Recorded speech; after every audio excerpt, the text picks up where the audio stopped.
This week's edition of AEW Dynamite took place in Pittsburgh. The show was main evented by Chris Jericho taking on Wardlow in MJF's fourth Flavor of Jericho. We also had Britt Baker's homecoming, as well as an announcement of two big title matches.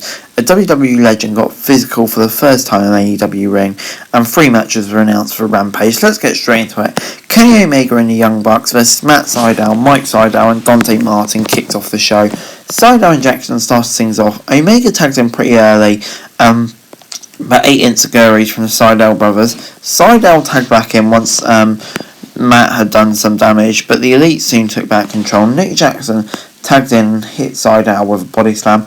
Omega came back in as a legal man and continued to isolate Matt as the Elite were rotating things. Matt Sydal finally managed to tag back in and cleared the house.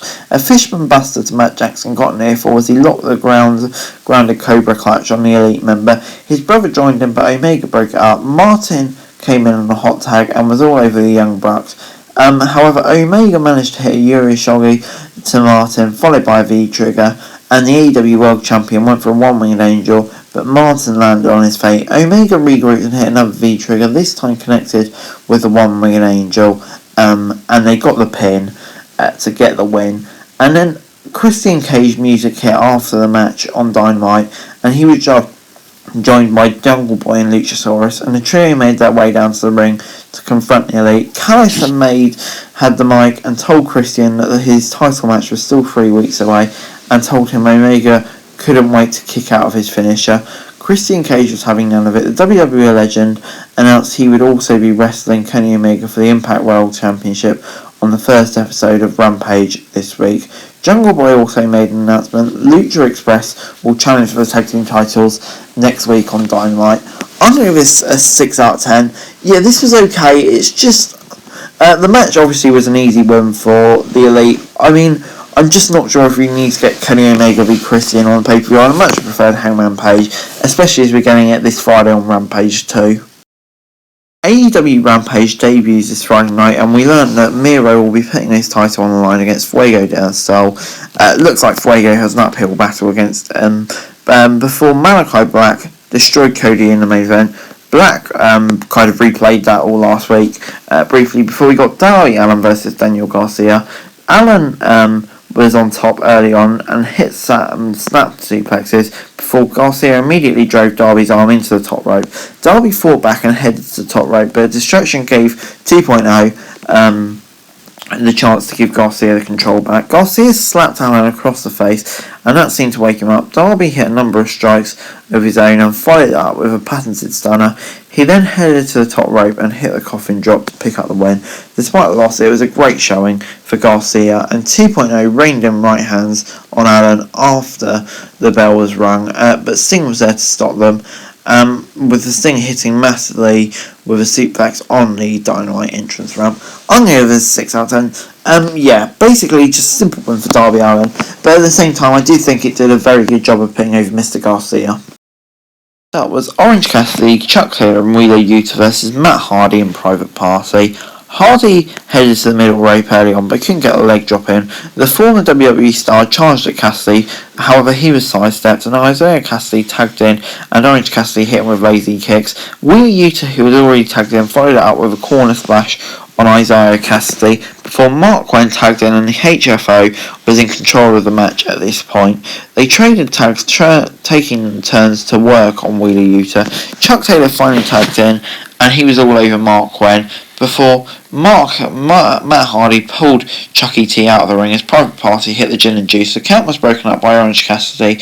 Matt Hardy then hit Yuta with the Twist of Fate to pick up the win for his team. I'm going to give this a 6 out of 10. Yeah, basically just your solid mid-card match on Dynamite. Right result, but yeah, kind of just building up to something you kind of feel. Andrade was backstage with Chavo Guerrero. He responded to Pac's words from earlier in the night on Dynamite, and we learnt that Andrade v Pac is official for All Out next month. Flipping can't wait for that. That's going to be a great match. Before we got Nyla Rose versus KRIS Statlander. Statlander made a strong start, but Nyla Rose quickly used her size advantage, grabbing Statlander and hitting a German suplex. Statlander hit back with a suplex off apron. Vicky Guerrero confronted Orange Cassidy at ringside, screaming in his face before Nyla Rose used distraction to plant Statlander. and was in control. Statlander, however, managed to hit a powerbomb before heading to the top rope, hitting the area 4-5-1 for the win. A quick victory for Statlander and an extremely impressive performance from Galaxy's greatest alien. I'm going to give it a 5 out of 10 now. I mean, just look at Nyla Rose. I personally don't think she should be getting beaten like that so quickly. So yeah, just wasn't sure at all on this segment. Young Bucks were backstage and had a message. They said that they have been dominating the tag division for a year and it would be no different next week. Nick Jackson, who had basketball in his hands, went to make a dunk, only to be stopped in his tracks by Luchasaurus.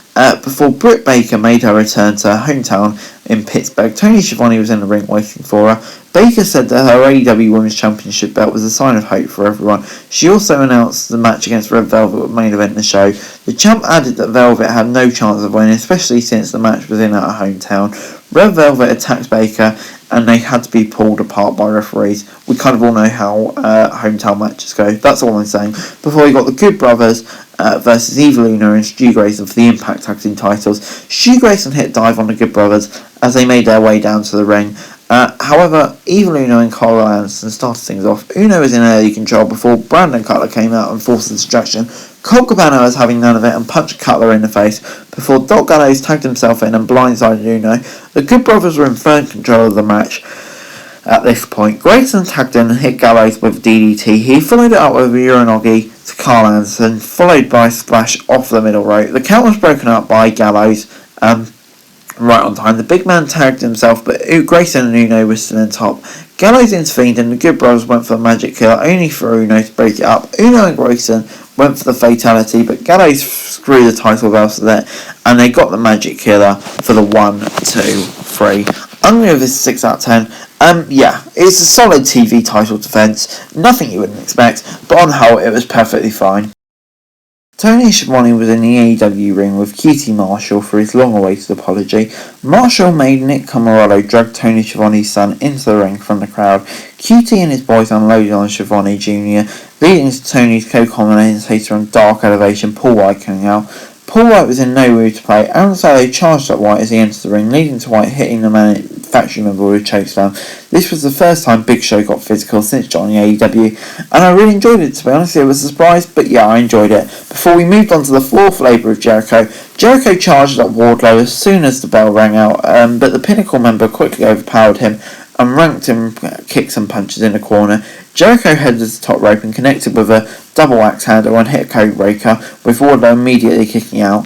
Wardlow then pushed Jericho into the corner before tossing him around the ring. The big man followed it up with a massive suplex. The match spilled out to the outside before Wardlow drove Jericho's spine into the ring post. Back in the ring, the Pinnacle member followed it up. As the referee was distracted, MJF choked Jericho against the bottom rope.